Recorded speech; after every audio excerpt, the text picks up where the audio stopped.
came to speak in public comment, and if it's an appropriate time for me to do so. It is. I would very much appreciate it.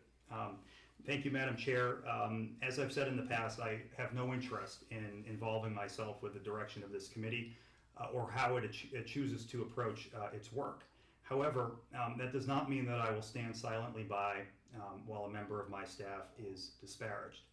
I'm referring to comments made by members of this committee at the August 15th meeting regarding DPW and Facilities Director David Wally.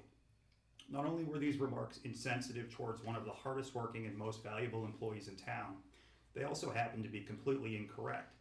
The remarks that I'm referring to are as follows: that the DPW director is, quote, completely unwilling to work with us, close quote.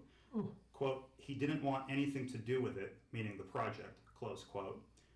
Quote, personally, I don't want Dave Wally involved because I think his goal is to get it torn down. He does not seem to have any interest in working with this committee at all, close quote. John, can you make sure John gets those for the minutes? Yes.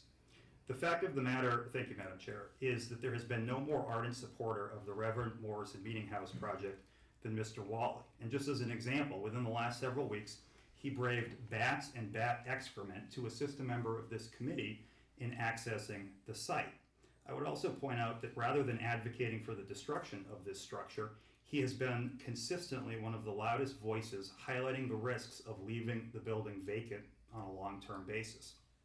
Agree with his views on the project or not, no one has worked harder to preserve and improve our town facilities, including the Reverend Morrison Meeting House.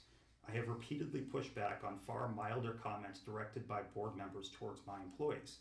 These comments were inappropriate, and Dave is entitled to an apology.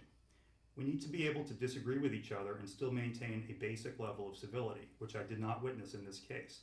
I am working to be more mindful of the way my own words impact others, and I would encourage all of our boards and committees to do the same, especially when we are talking about someone who works as hard as Dave Wally does for the benefit of this community.